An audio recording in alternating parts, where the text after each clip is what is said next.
Hello, everyone. I hope you can hear me. Give me a sign that you can hear me. I'm Gábor Arionnal Kudász, and it's an online Artist-talk MOME, but it's going to be more of a conversation tonight. I'm talking with Anthony Marchetti, who is here from the United States, and on occasion of his brand new exhibition, which opened in TOBE Gallery just yesterday. And we are going to talk about not just the exhibition, but like subjects around it.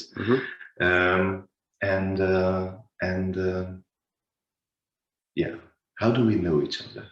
We know each other since 2016, I guess, 2016. When Anthony was a Fulbright fellow, and you came to Hungary to work on the project, which is right now on the exhibition. Yes. And you returned once, maybe in 2019, but since then you're working on quite a lot of things, and I would be curious to hear about your approach to photography and how this exhibition, Paul, which is titled Paul, changed maybe your approach to photography. So that would be our plan for tonight. Sure, that sounds good. And so how do you feel?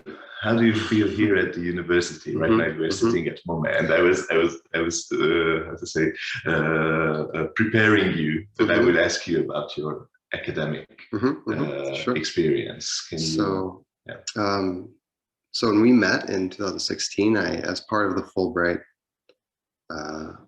scholar, as being a Fulbright scholar, I also worked here with you and taught a class with you and taught another class, and that was in the old MOME. That was the very last semester before the construction started. And so to be back here is really, really nice. When I was here in 2019, I saw it under construction. And so tonight was the first time that I've seen it. The building is here, and I know the students are not here yet, but they will come back. And it's a strange feeling, I guess, to be back on this campus that is at once familiar and also is brand new in some ways. And I think that goes for a lot of my experience in Hungary. It's always surprising how familiar it feels, even though it is sort of so far from my home. I live in Minneapolis, Minnesota. And what I do there is I am also a professor of photography and art history at a small college in Minnesota. I've been doing that for now more years than I can keep track of, so maybe 13 or 14 this will be.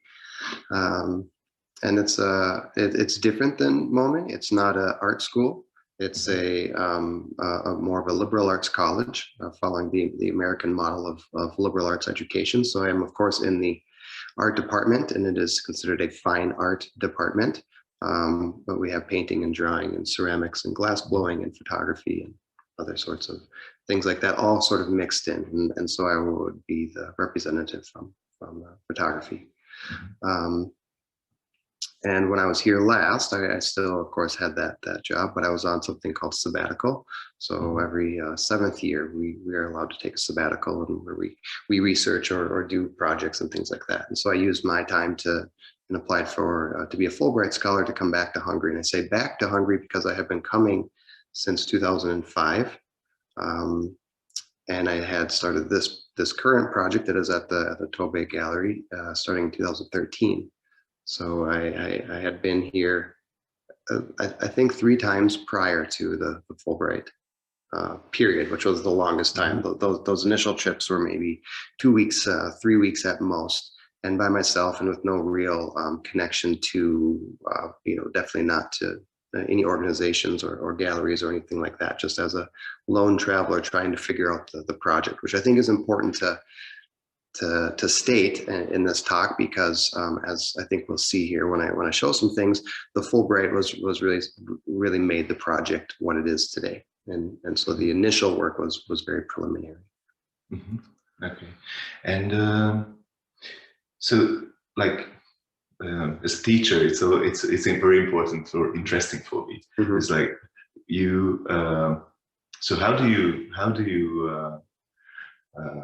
maybe it's not the right, or not the nicest word to say. How do you juggle? Sure. How do you juggle being an artist and teaching at the same time? Doesn't doing art corrupt your teaching personality, okay, sure, or doesn't being a teacher corrupt you as a photographer? Sure, I like to think of it maybe in a more positive kind of relationship where I think the making of art, the practicing of art, helps kind of define my curriculum and gives me the expertise, for lack of a better word, to be in the classroom and to work through problems that students are having lived that and worked as an artist. And on the other hand, the work that my students do is it's exciting.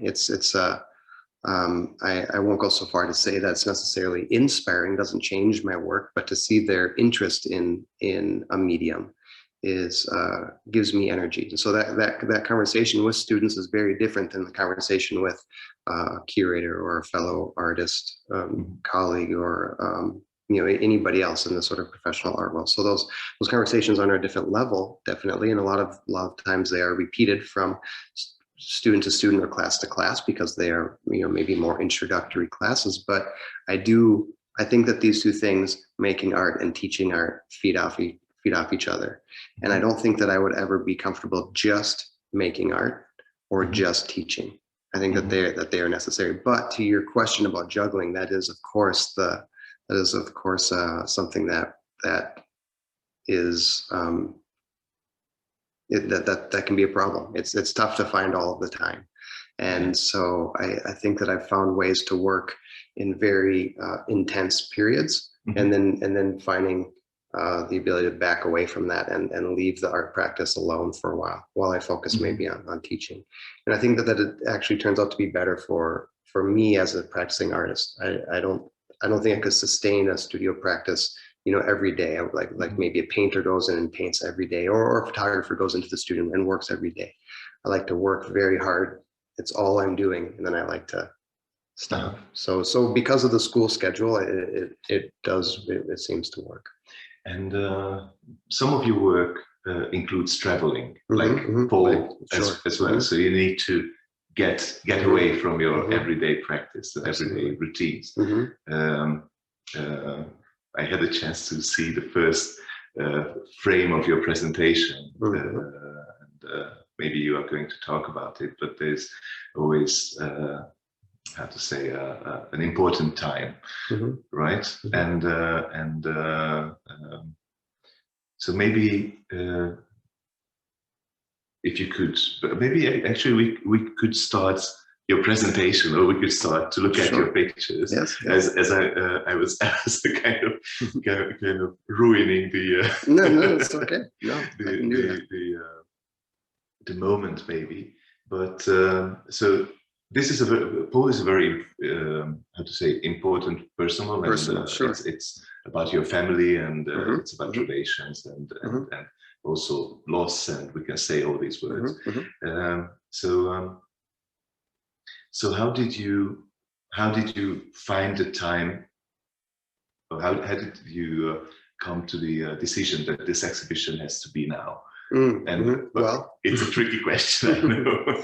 So part of it is this exhibition was supposed to be a year ago, but of course with COVID it was postponed to 6 months ago, which was again postponed until finally now. So that was part of it, and other sort of things relating to that. I think it once I came for the Fulbright in 2016 and 17 and really sort of grasped what I wanted to do with the project, the connection to photography to Hungary rather was even deeper and more important, not just because it was made here, but because of the community that I had met and the help that I had received here. And so showing in Hungary for me was always something that needed to happen.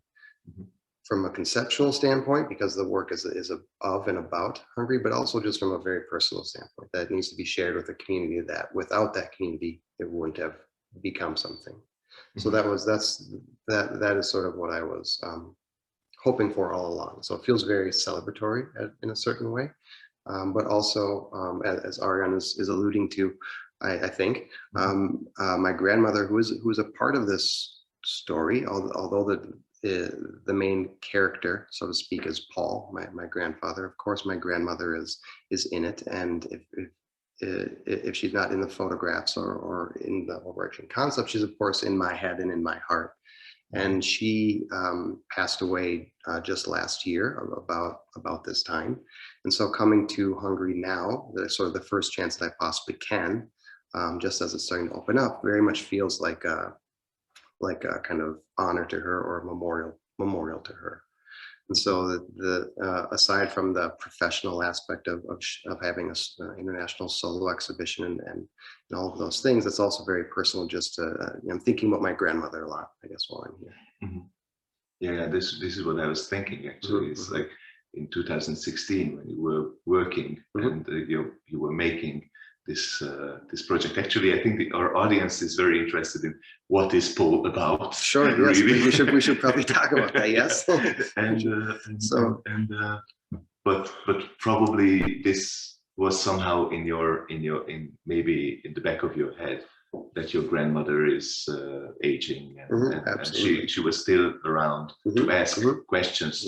But and there's only so much time, of course, as she was aging. But maybe I should just give the sort of few sentence explanation of Paul and what it is. So my family story on my mother's side.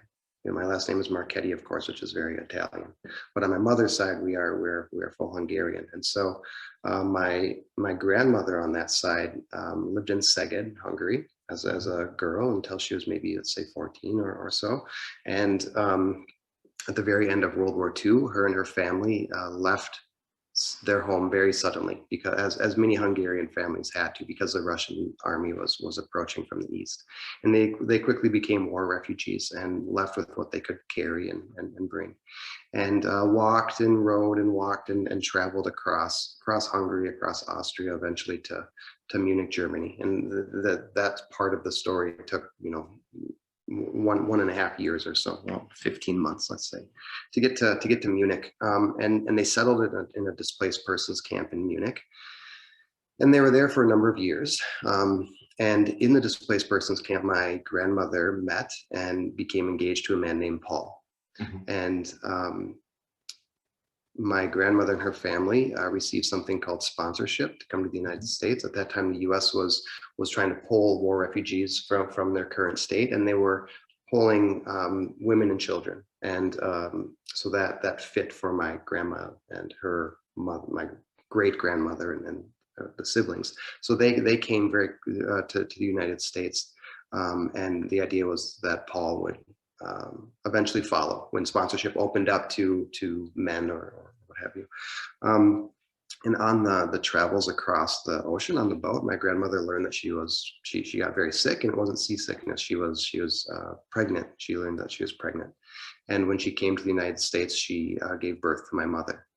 And my grandmother and Paul, from what I understand, communicated, and then Paul knew about the birth of my mother, and there was still this attempt to kind of hold on to this relationship and have Paul possibly come in and join my grandmother in the United States, but it didn't happen. Life sort of took over in different directions, and Paul and my grandmother never met again. And so there's this missing person in my family, of course, this Paul, who is my mother's father, and I would make him my grandfather.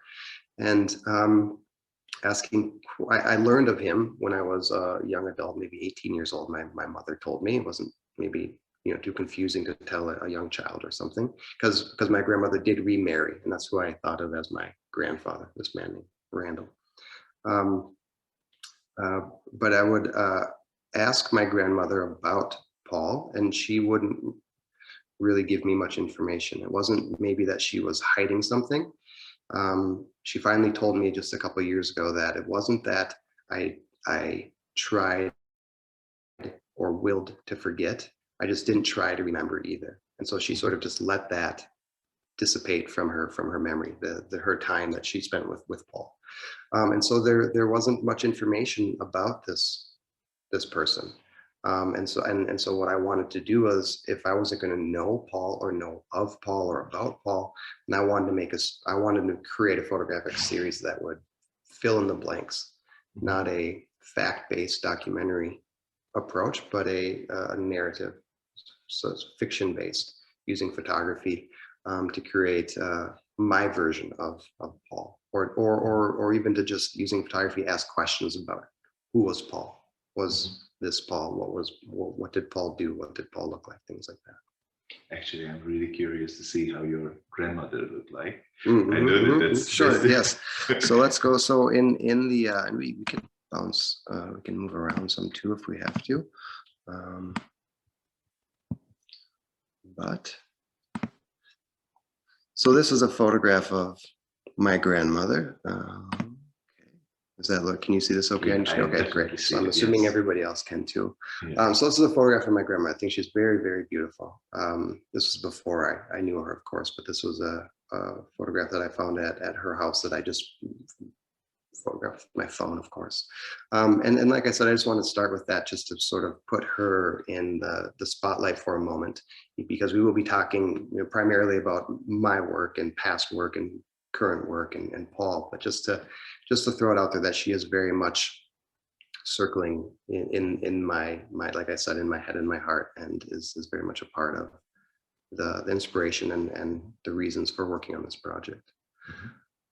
And as we move forward, maybe I'm thinking about the sequence of your presentation.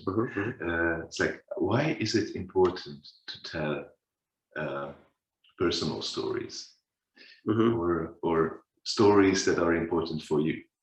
I mean, this is something that my students and myself and probably everyone faces at a certain point, is that we need to tell a personal story, but who is the audience, or how do I get my audience to be interested in your story, or in my story? Well, I think so I shied away from doing work that was maybe more personal. I think I did more topographical work that was which maybe I should show, I guess. Yeah, and then we can talk about some of the personal. This is why I'm asking. Okay, so one of the things that I think is important to talk about in relation to this work is the sort of transformation that I brought in my work, and even in the way that I think of and view photography. So I have a few slides here that I want to share of some past work that I think is quite different from the way that I want to work in the future with photography, and the way that I worked with Paul. And so it's not in chronological order, but there's a project that I did called Occidente Nuevo, which means the New West in Spanish, and it's photographs made in Tijuana, Mexico. Tijuana is just over the border from the United States, and just over the border of California. And the city that's on the opposite side, on the U.S. side, is San Diego, which is a very wealthy city. And in the 60s and 70s, and still progressing into today to a certain extent, the development in San Diego was such that developers wanted to get rid of these small, what we call tract homes, which are just these kind of A-frame, one level homes, and it was cheaper for them to sell them to somebody, perhaps to a developer in Mexico, and they would cut them in half oftentimes and just ship them across the border and then reuse them. So these are wood structures, right? These are wood structures. Yeah, wood houses. And so they would literally cut them right down the center, put them on a flatbed truck and haul them across the border, and then put them back together, oftentimes in different sorts of configurations like this, where they were on the ground level in the United States, but now they're in sort of secondary level. And here's some photographs of a home being prepared to be moved. And I was interested in this dynamic of transferring these homes, or what is kind of one culture's or one country's waste, it, becomes somebody else's treasure, perhaps, or something that they can reuse in a variety of different ways. And this is the border, of course, between the United States and Mexico. On the right side, we have the Tijuana border that's like butted up right against the border wall, and we have this large space on the side, just to show some sort of topographical kind of information about this. And the work that I was thinking about in relation to this was an American photographer, Robert Adams, who photographed these kinds of houses in the 70s as they were being built around Denver and Colorado and different kind of areas in the American Midwest. And when I heard about this phenomenon, I thought of his work. I thought, here's Robert Adams' photographs, but they're being, or his houses, I guess, and they're being transported and reused. And aside from kind of what I was interested in conceptually, what I was doing, as you saw in those photographs, was really just taking each photograph as an example of this phenomenon. Right? So it's very kind of topographical, it's kind of evidence-based. Here's one house, here's another example, here's another example. Of course, they're different, but they are so similar as well, and also very serial in nature. So there's not much space, I think, in between there for much of a narrative. It's you said it before we started this, it's kind of like I remember what you said. I'm putting me on the spot. How like photography is. Before the talk. Yeah. You're when we were talking about the serial nature of photography. Like the typological yes. approach. Yeah. It's actually, while you were talking, I was thinking that my question to you that I asked just before could be reversed. Okay. What's the point of making photographs that we don't connect personally? Okay. What's the point? Okay, yes. I mean, well, sure. So I think that there's importance in that work, because in this kind of work, I'm acting as kind of a documentary photographer, where I'm giving information, or where I'm saying, here is this thing that is happening, and here are examples of this, and it brings that to the audience, I think. So it is not about me; it's about my interest, but nothing about my personal life per se. But I think there is still value in that kind of photography. And that sort of evidence-based, that typological kind of photography. And photography does really well at this, because it is the document of the photograph is still very strong, even today, when it's being kind of, battered and beaten from all sorts of angles. The idea of photography and truth, photography and truth is still very, I think, strong even today. And so I think after this project, you did another, which is dealing with homes, right? Well, actually, yeah. And I'm not sure why these are out of this project was what I did first. This project called Apartment for Rent, which is the name. Okay. And then I did the other one, and for some reason it made sense when I put this together to put them in reverse order, but it doesn't really matter, I don't think. This project is similar in approach, where it is typological again, and it's each kind of photograph has very clear similarities to the next one, and even more so with this work.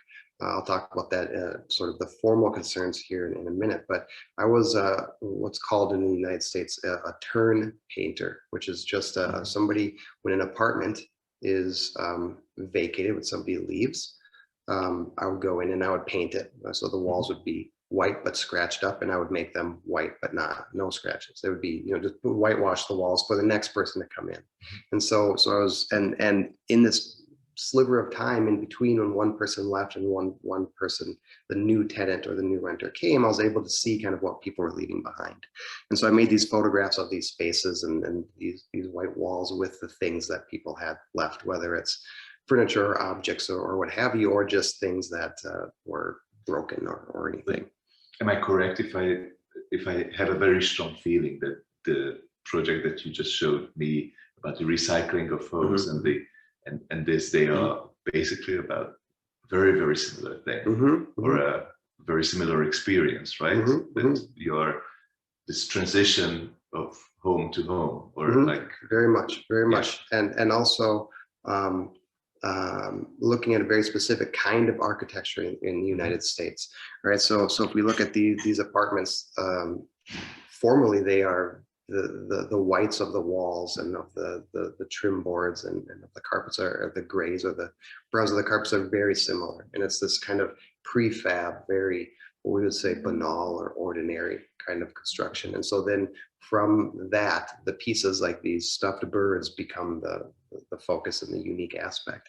And for this project, I was interested in the idea again of the photograph as evidence, but incomplete evidence. So I looked at Luc Sante's work called Evidence, where he took these large glass plates from the New York Police Department from the early 20th century that had lost their captions. And so they're evidence photographs used by the police department of these really grisly scenes of these these murders and things like that. But there isn't any information about what actually happened here. There's a dead body, but we don't know who it is. We don't know. Of course, what's it's not important anymore. Right. But it's this idea of kind of incomplete evidence, which allows the viewer then to come in and make up their own story or their own approach, right? So these photographs become more interesting than if this said this person is so and so and they did this and this is what happened and this is who killed them or what have you. It's more interesting for us to be able to kind of fill that part in. And I felt the same thing happened with the apartments to a certain extent, because yes, there's all this evidence and in this case, in terms of photographic evidence, these were photographed with an 8x10 view camera. So there's just more detail and information visually than we can see with our eye, but it's still incomplete. Well, I would assume that this would be some young white male from the United States because of the things that we're seeing here. But of course, it's statistical, right? It's statistical. It's a statistical, but it's like we don't. How to say it's we are guessing. Yeah, absolutely. We absolutely. It's all about stereotypes, right? At this, absolutely. And some of them were just kind of, I thought, hideous, but also beautiful. This was an apartment that had this mold that was growing, and this pattern is kind of stunning, but also disgusting, as when you're in that space. This was a longtime smoker, so the white squares we're seeing are where the picture frames were, and then the walls were the yellow, more yellow. And that so those are the sort of two prior projects before starting Paul, which again, just to kind of rehash a little bit, are very serial, typological in nature. In each series, every photograph follows kind of a very organized way of making, a very kind of formulaic way of making those photographs. So it's cohesive, and then on the wall it works, but it also doesn't leave much room in between necessarily. Okay, and right now we are moving on to Paul. Yes, some sort of inspiration of Paul, of what kind of helped me change the way that I thought about photography. Because as you're talking about it, for me, it's very interesting to discover the common, that there is a path leading from these two projects to Paul. And it's like, it seems like a straight line. Okay. My question, like, how do you put yourself, how do you tell a personal story? Or why do you tell a story which is not personal? So it's about, again, Paul is very much about your family, your heritage, and looking for details which are like very stereotypical in a way. Yeah, I really like this. Yeah, symbolic. Yeah, I hope you're going to show some of the portraits. Yes, there are some here. I didn't know where this talk was going to be, so I don't know if it would be in the gallery and they'd be around, but I put some in here just in case, and I can fish through my computer if we have to, if there's questions or something too. So we have actually, maybe it's the right moment to ask you to drink your coffee, because it's going to get cold. I did while you were asking the question. Great. And the other thing is that if in the audience there is anyone who would like to ask questions, I think there is a possibility to do that, and we are going to be able to see it in the Q&A. Okay, so I have the Q&A here. So if you feel that my questions are not good enough, then ask yours. Okay. So what was the inspiration to Paul besides the personal your grandmother's so yes, of course, the the personal history is what I was interested in working on, and I will say, because we're kind of talking around this idea of personal versus, you know, maybe whatever topographical or whatever kind of work we were discussing, distant subjective work. Yeah. When I started the Paul project, that was something that I was very nervous and uneasy about, because I hadn't worked in that vein, and so I was uncertain if people would be interested in my family's story. And to sort of give the answer to that, what I've learned is that oftentimes the more personal it is, the more compelling it is, and also the more universal it can be. So the more personal, the more specific, and the deeper that you dig, you can sort of find more connections with other people's lives.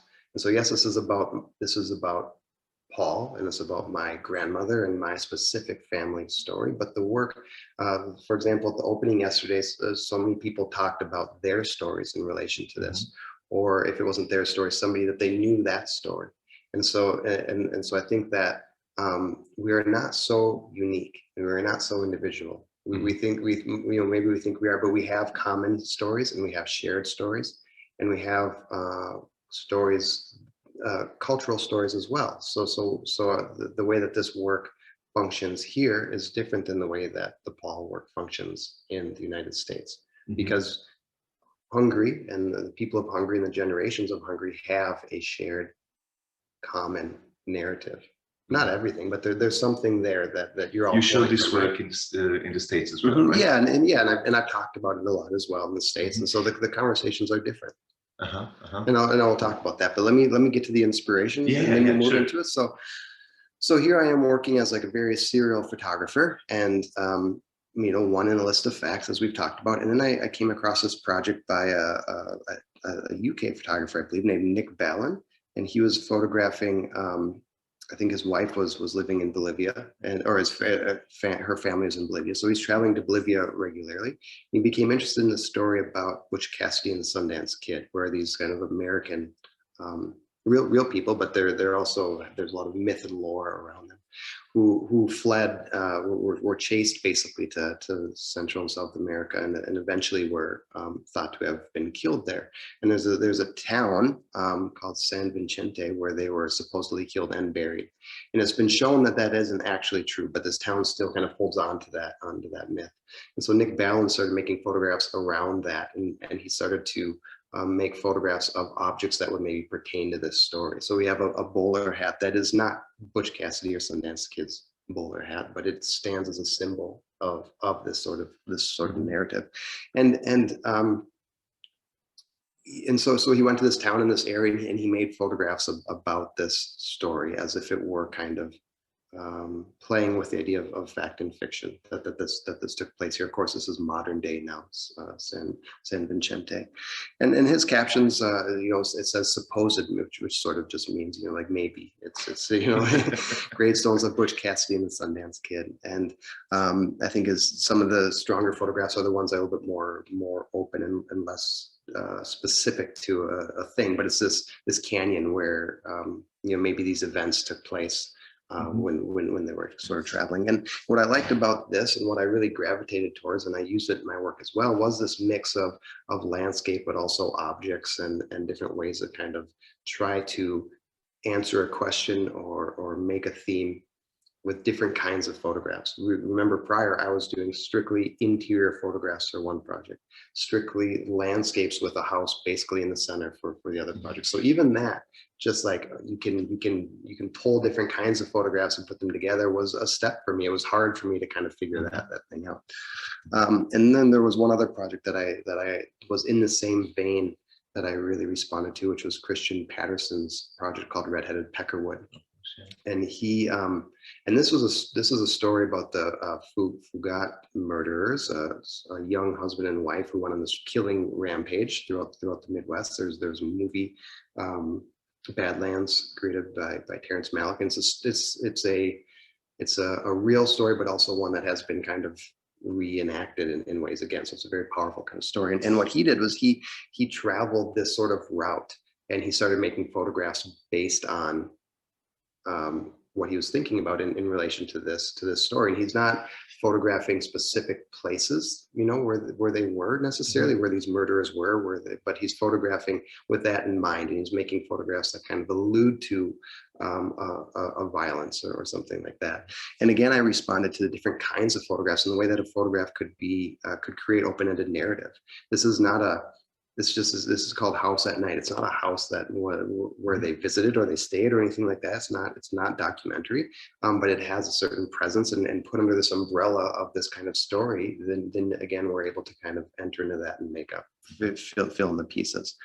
And again, he's using both, you know, landscapes and photographs created of objects, and he also did build some different things, sculptural things for the gallery exhibitions and such.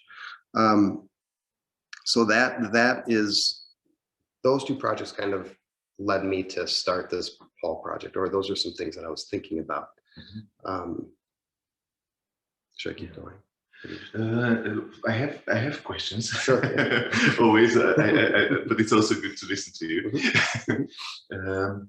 Yeah. So actually, I'm about the red-headed pepperwood. I was often when I either look at the pictures or I looked at the exhibition or I looked at the book, I had this feeling.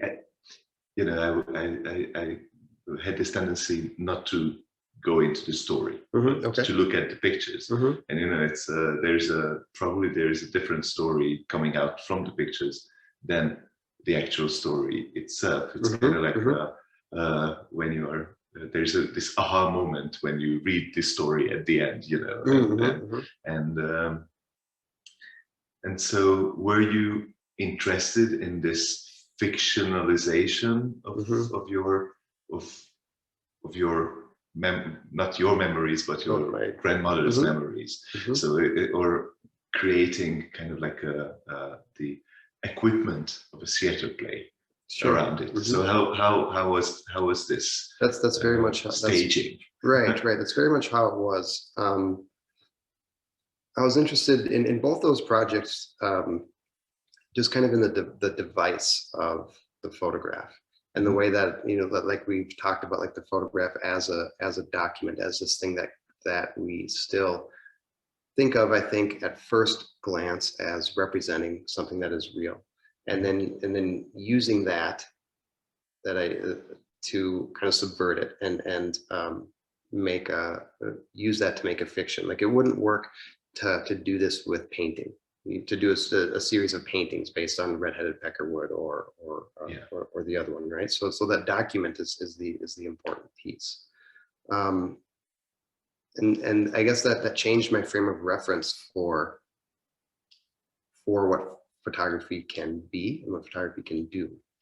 Does that answer your question, or did it? Yeah, but yeah, definitely, yeah. I think. Yeah, I have to. It's you know, it's something that I think there is no answer to. You know, it's something, you know, when I look at your work, and actually it would be nice to move on to that. I often how to say, I don't miss the explanation or the narration.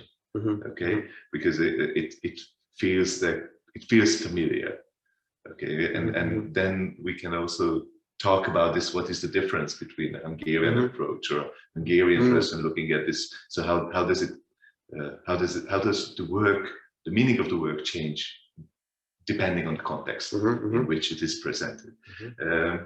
But at the same time, knowing, you know, what you are going after, it kind of invites into this labyrinth of it's kind of like a hide and seek of a story. So as a game master, how were you designing, for example, now in the exhibition, and maybe Thomas can, because there are 3 different ways of presenting the pictures in the gallery. In that small space, we see these pictures connected to an object and a different photograph, and we've got a few landscapes, and we've got another arrangement. Sure. So it's like, how do you devise? How do you play with us? Sure.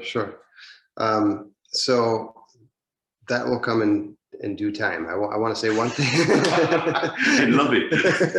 I want to, especially because this is, for students as well. I want to make sure that I kind of walk through the process of this work, the preliminary work that I consider to be not as successful, and then what changed and why to make the work that's in the gallery. So I'll show just a few slides here of sort of the preliminary work. I'm super curious why something doesn't work.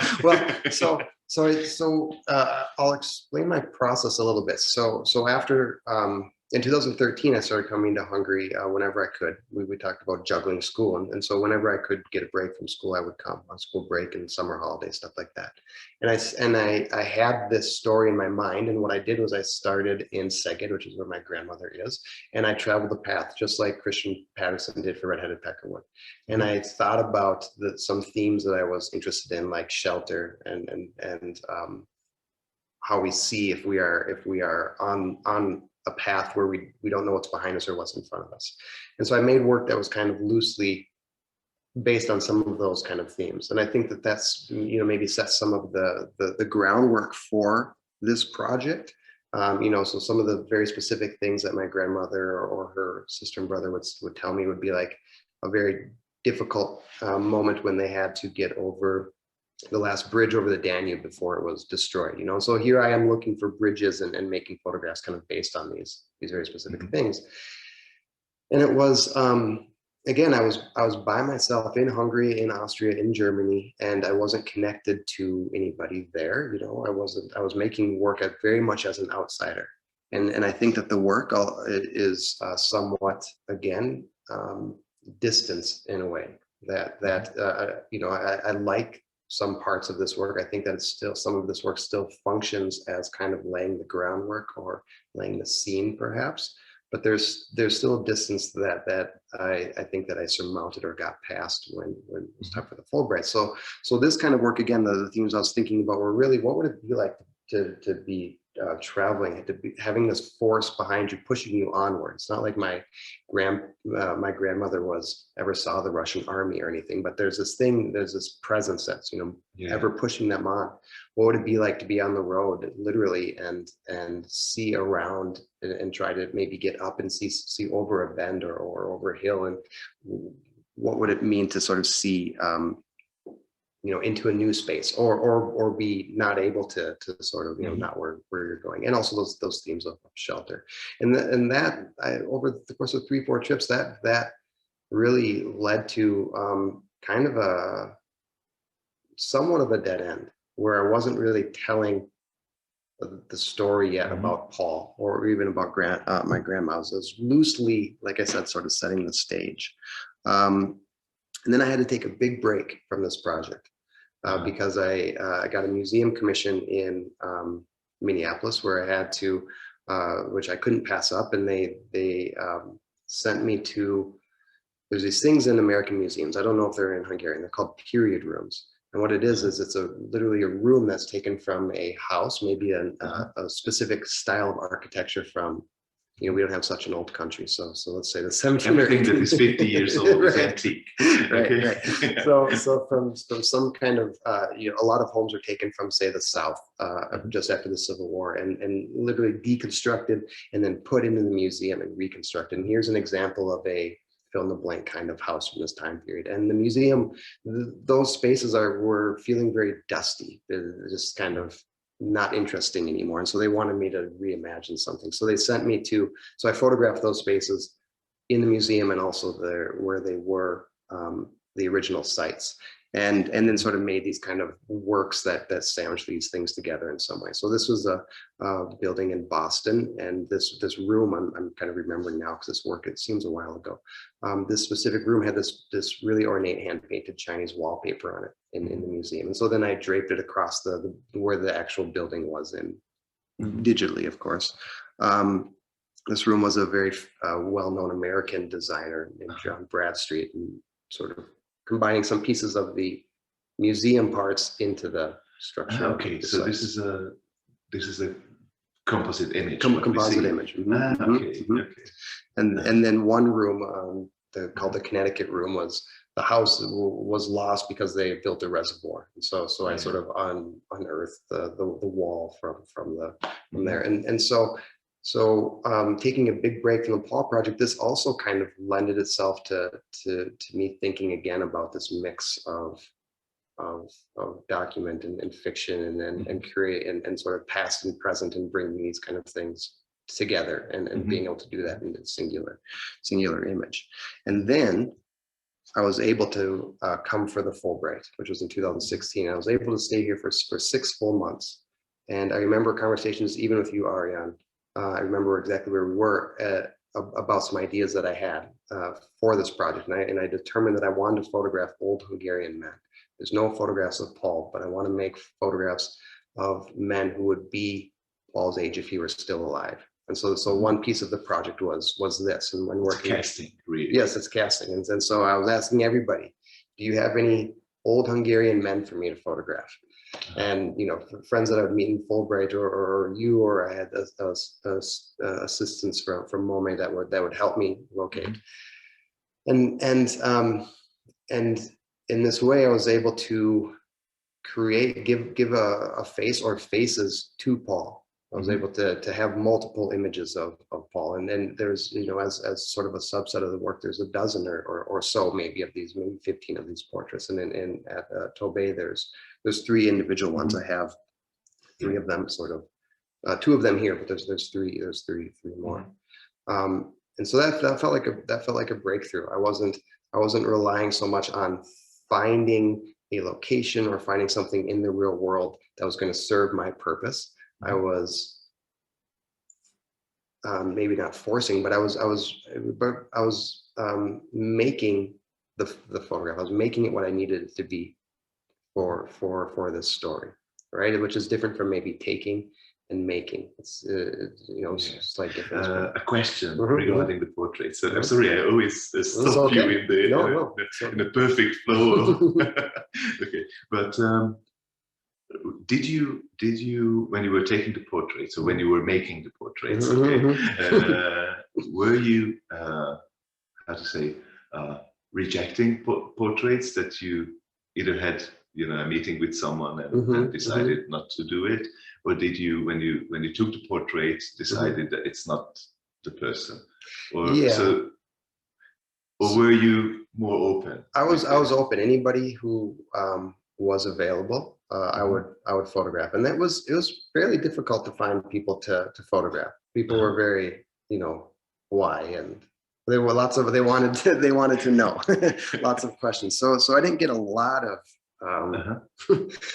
takers, so to speak. But I was open to photographing anybody, and really, I think as photographers, we oftentimes know when it's working and the things are coming together, and it's. And sometimes there's surprises, of course, and we look back and maybe we didn't see it, but oftentimes we know this is happening, and so I remember distinctly lots of portraits that I knew weren't happening, but I was going to try my hardest and see anyways. And so I have a whole, just like any photographer or artist, we have a whole bunch of stuff that's no good that we don't ever show anybody.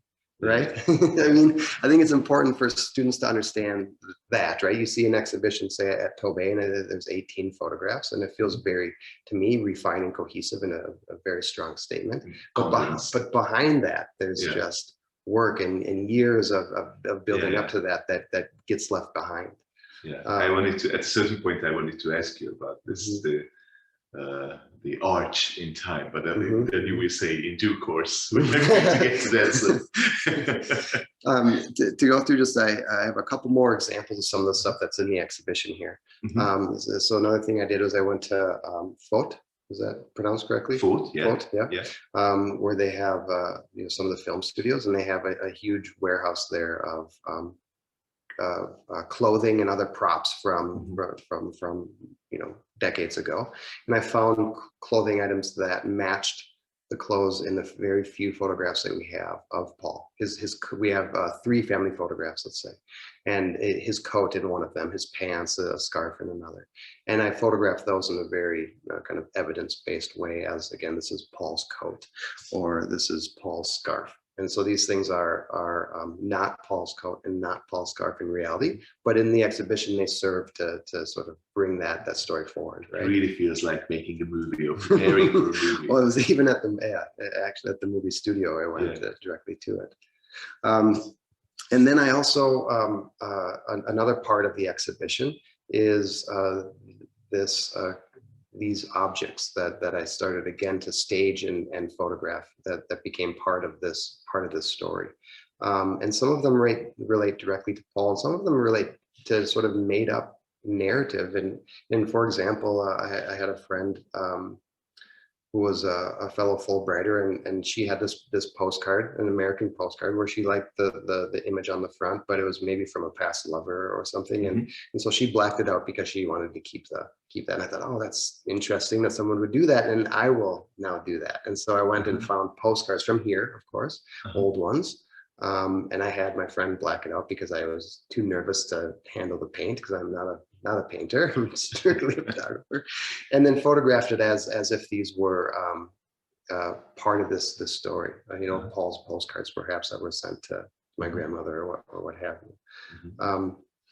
So oh, go ahead. It seems like you. I've got too many questions. If I ask all the questions, you are not talking. Okay. Well, there's.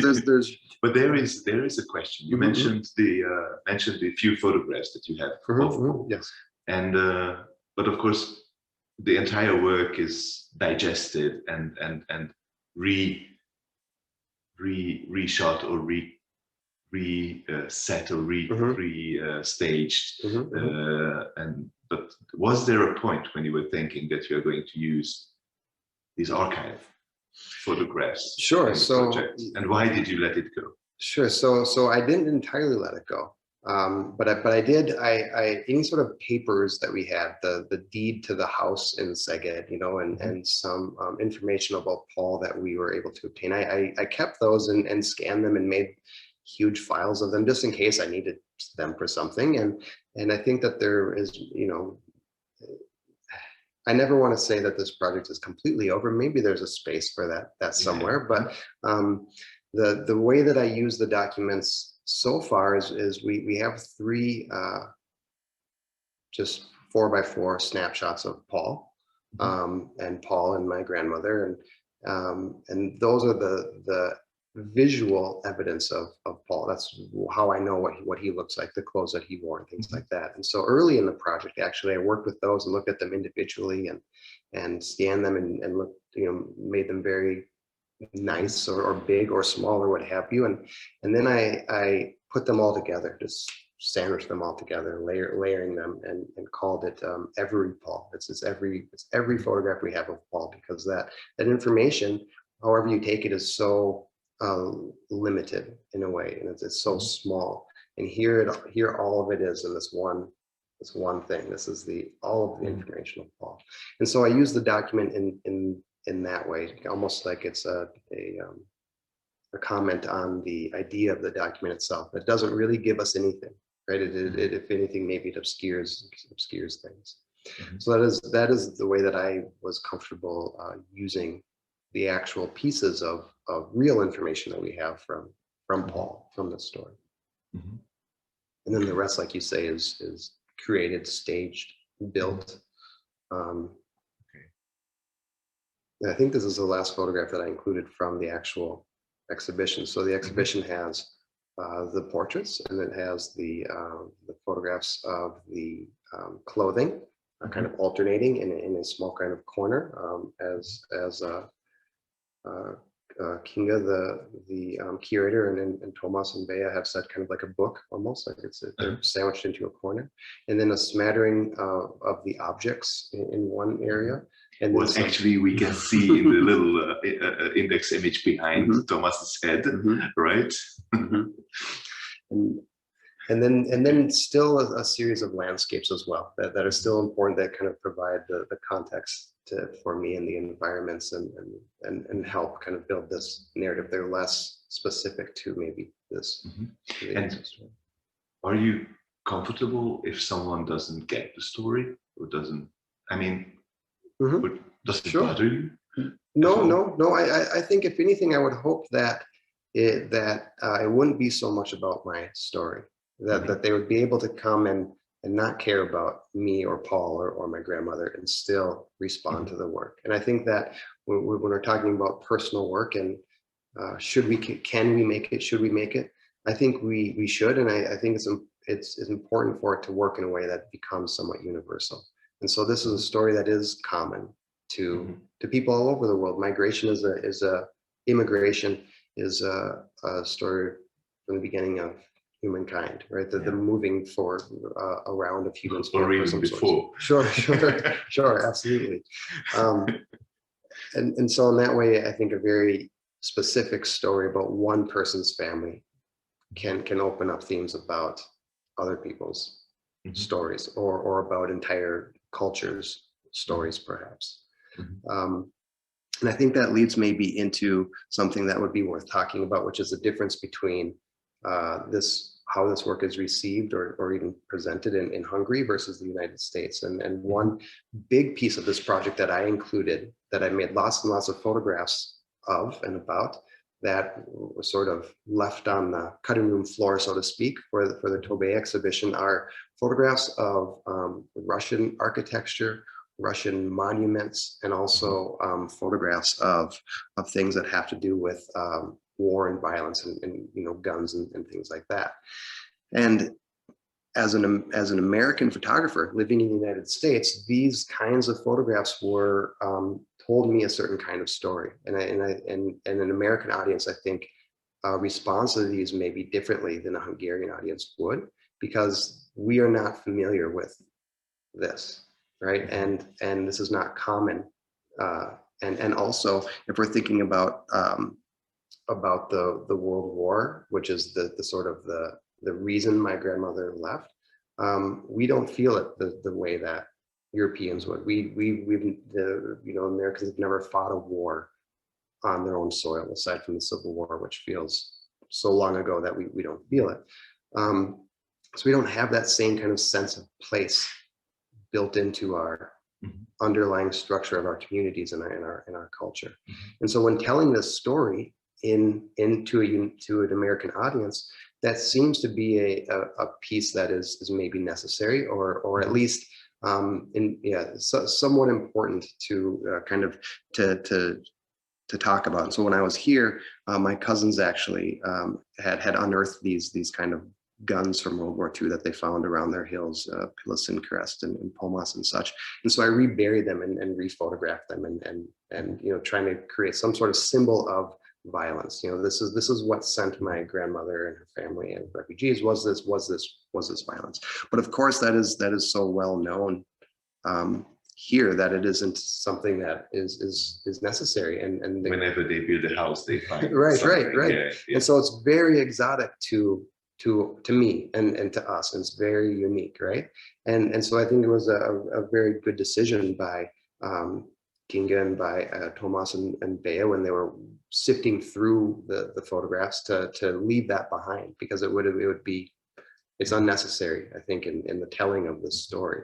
But that was surprising to me when it first happened, but it makes perfect sense. And I couldn't imagine these photographs being part of this exhibition. It wouldn't mean. And I think that's, yeah.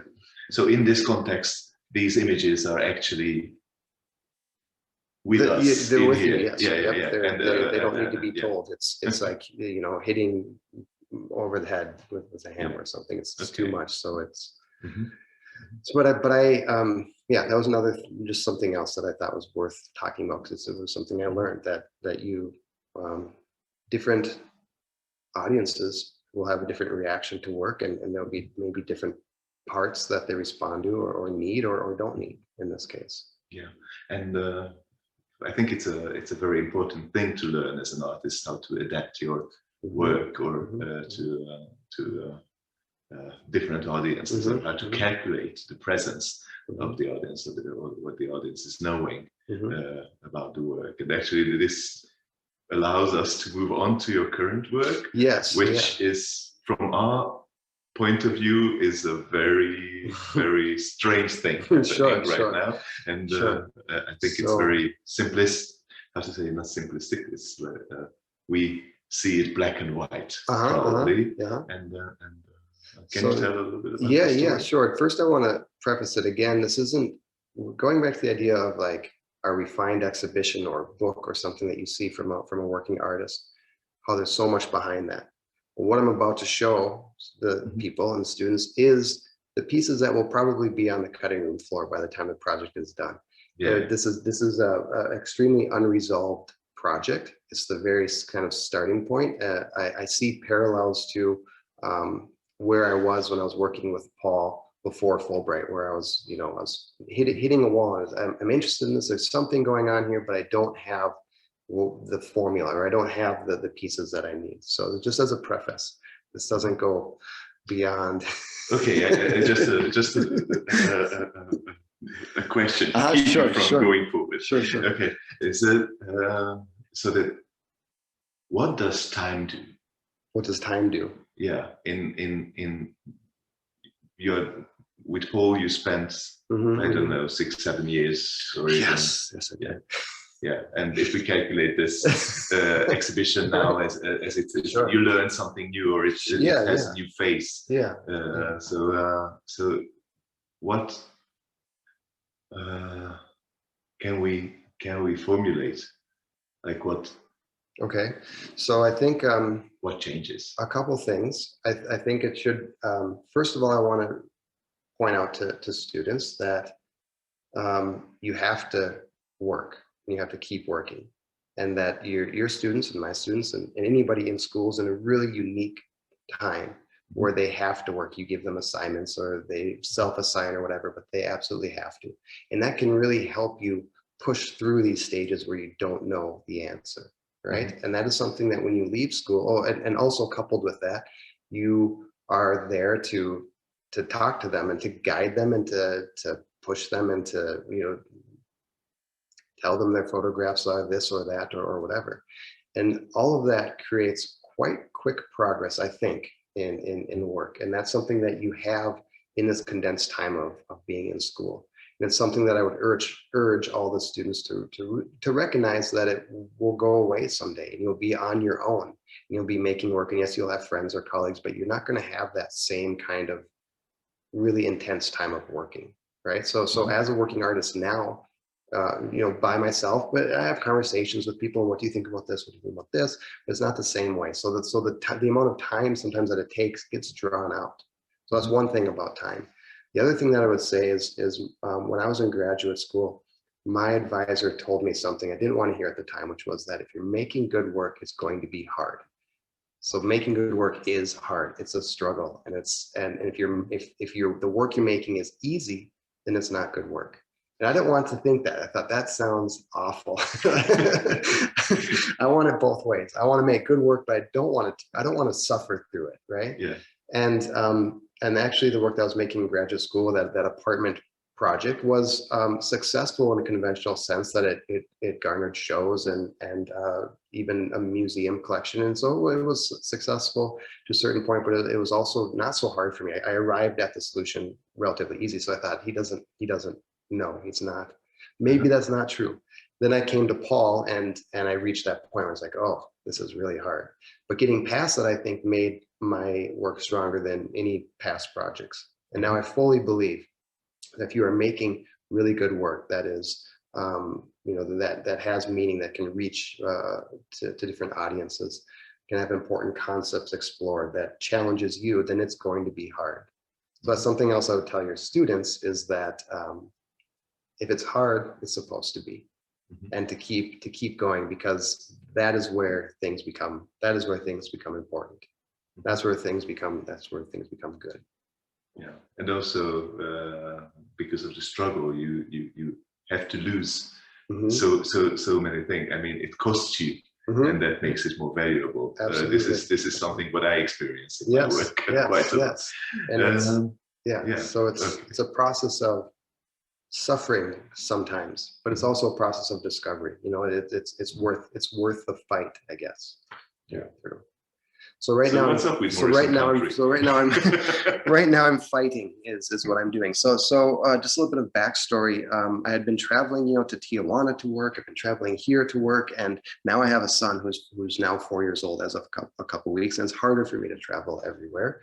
But also I wanted to just work back around me, or you know, around my place. And as everybody is aware in the world, Donald Trump was our president for 4 years, and our country became extremely polarized. And not just our country, but lots of countries and lots of parts of the world. But it seemed, you know, this is the world I live in is my country, of course. And I live in Minnesota, in Minneapolis, which is a very liberal, democratic bubble. And Minnesota is the state that has voted liberal or democratic for the most number of years of any state in the country. And we're very proud of. I'm very proud of that. I'm sure many people, as we'll see, as I'll tell you, are not. But just outside of Minneapolis, as the state turns more rural, more farming, it becomes very different, very conservative. And so I found myself maybe in 2018, kind of in the middle of President Trump's term, very angry with the other side, but not really having any direct interaction with that other side. And so I would literally find myself in my head having these arguments where I would be arguing with a make-believe person, and so mad at them about something. And I thought, first of all, this is not good for me. This isn't good emotionally to do, and it's also not fair. It's not right for me to argue with the other side without learning more. And I don't mean learning more by reading a news source from that side. I mean really like going and meeting people and seeing what this literally looks like. So I started thinking, what does rural, conservative, red America look like?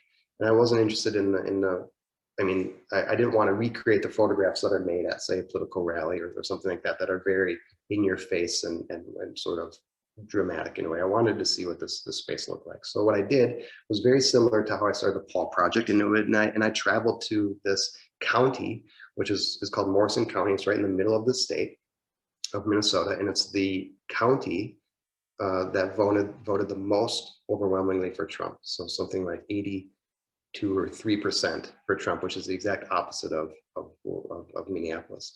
And so I went there and started making photographs about this space, just again, to sort of topographical, laying the foundation for what the space was.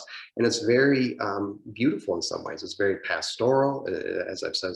It's rural farmland. It's kind of this middle America kind of place.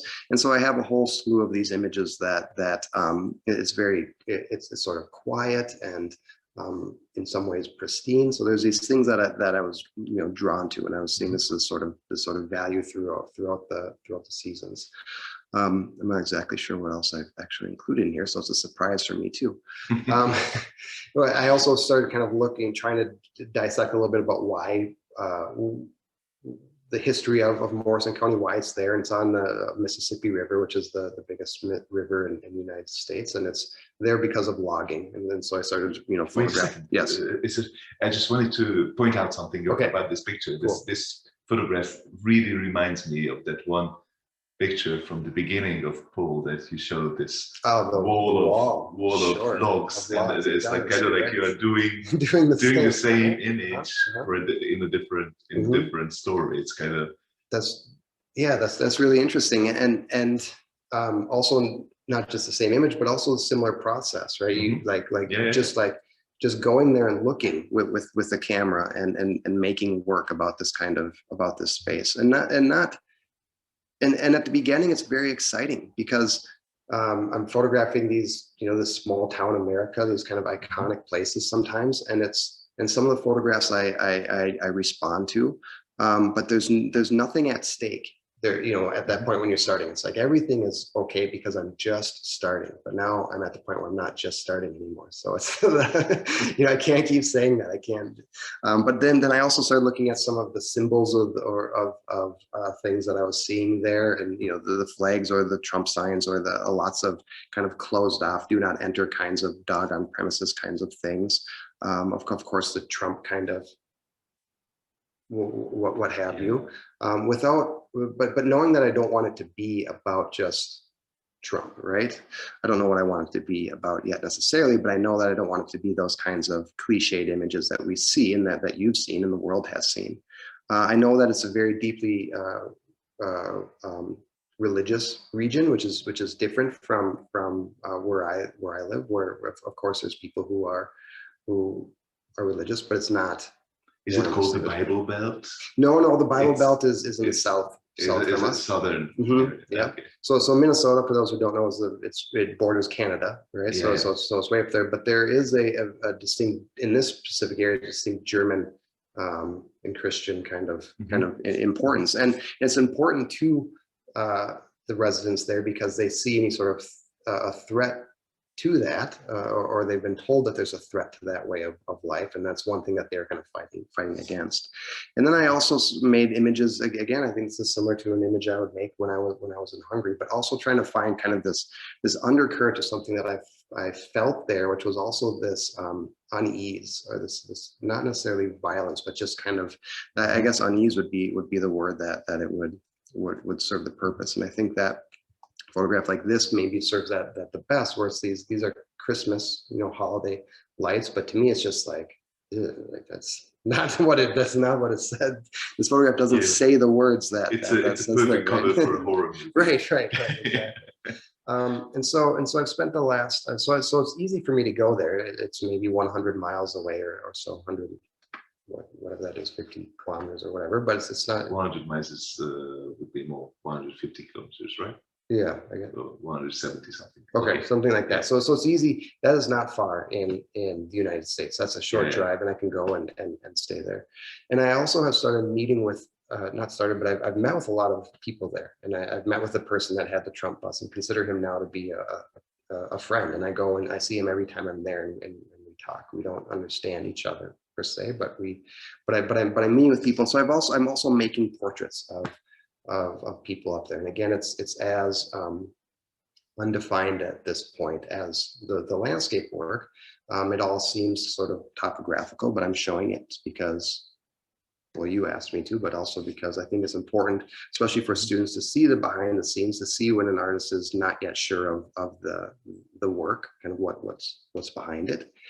And what where I feel like I am now is how do I make my statement? How do I make this my project, as opposed to just responding to something I see in the landscape, or just responding to a figure in their space or what have you? How can I build this concept and this work? Did your position in the work, I mean, in making the work, change or shift after the elections?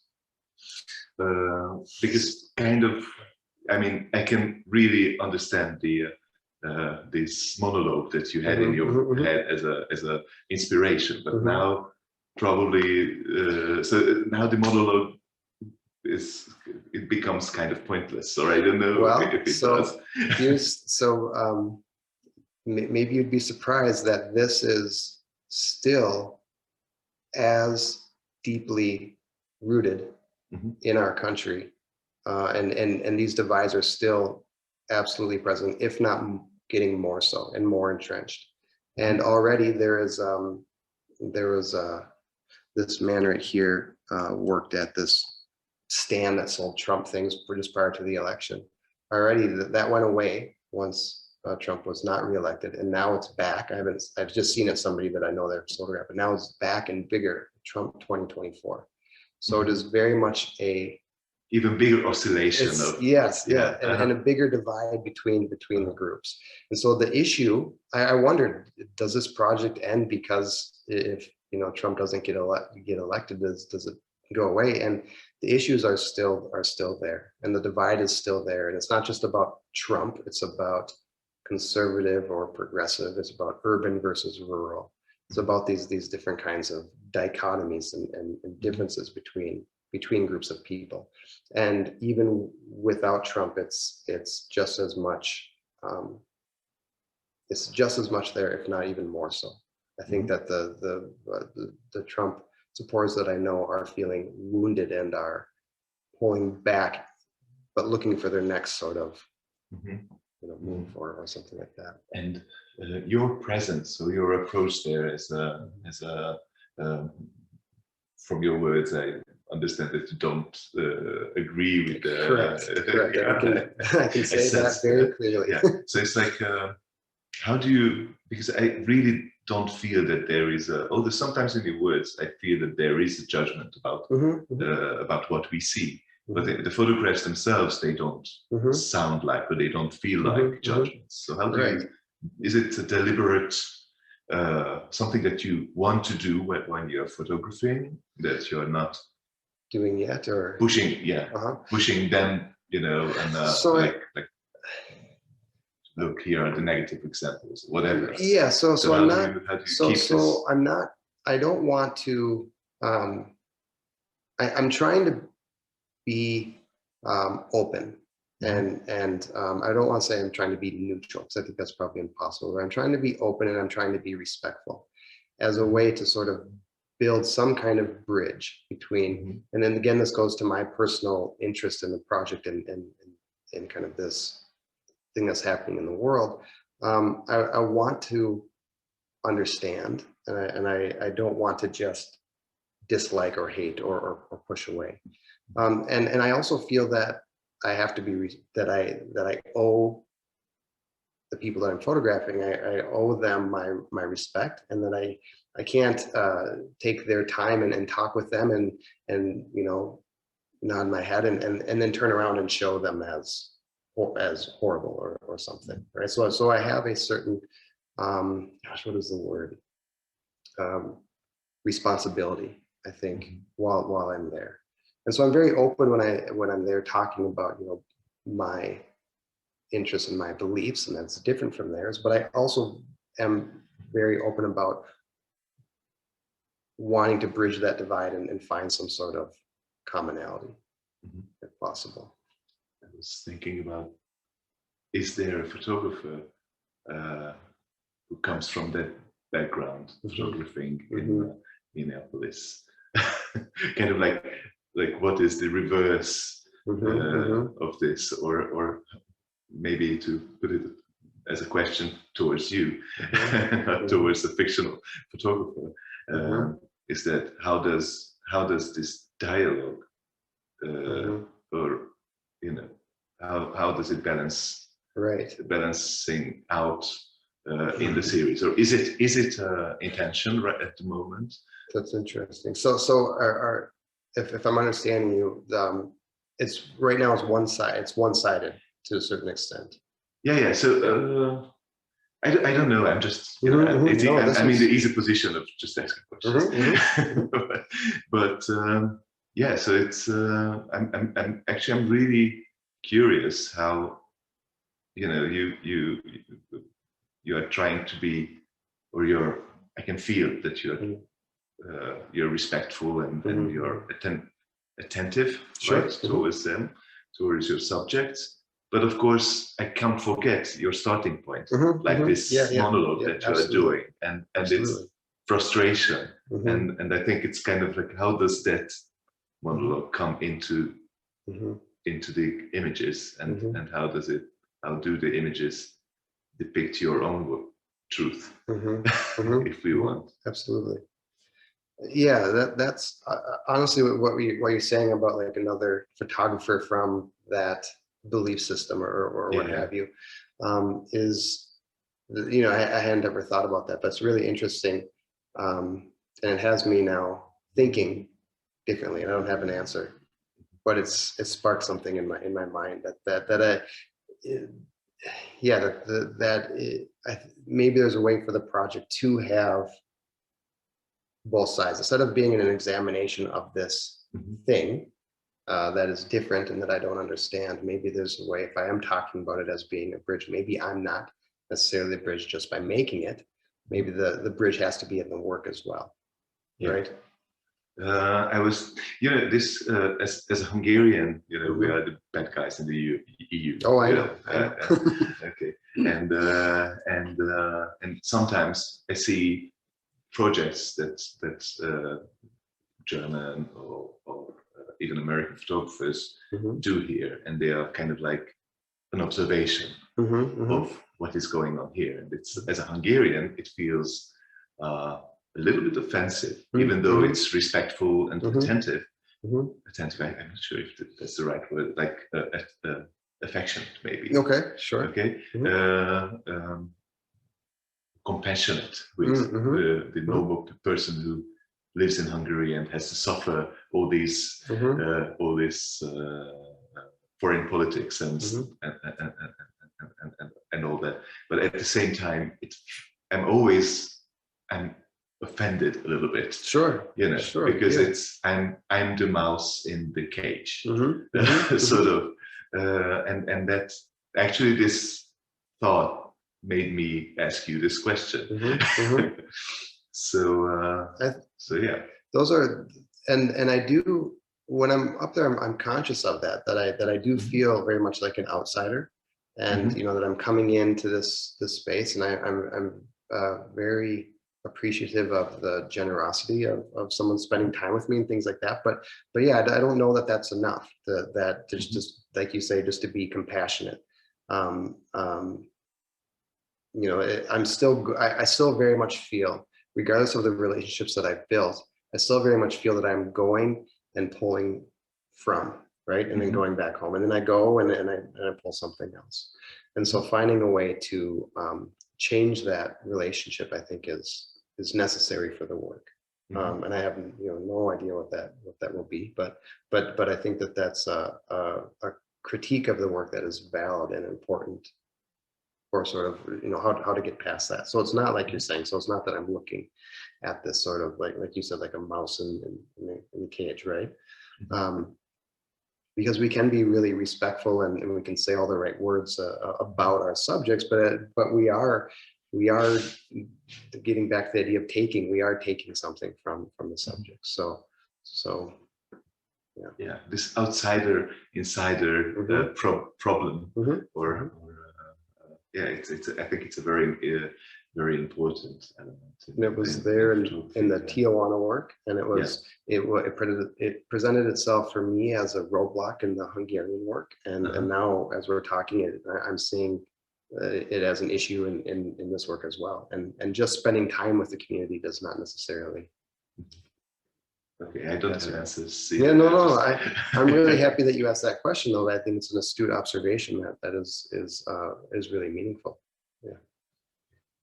Well, maybe our audience, which is maybe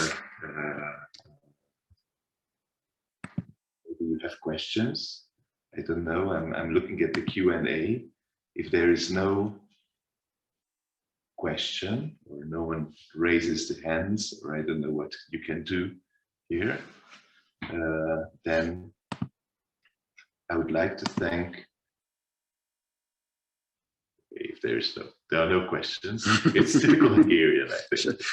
It's the same. It's the same. Wait, do you teach through? Yeah. And I do as well. So it's amazing. Yeah. So I'm surprised every day. Okay. I'm pretty sure that when it goes on our channel, there are going to be comments underneath. Sure. So maybe you can include an email address or something for me, and the comments and the questions can come anytime. I'm happy to respond. It's a super open photographer. Yeah. I think it's part of our responsibility as educators as well. So I would like to thank the TOBE Gallery, Thomas and Bear, for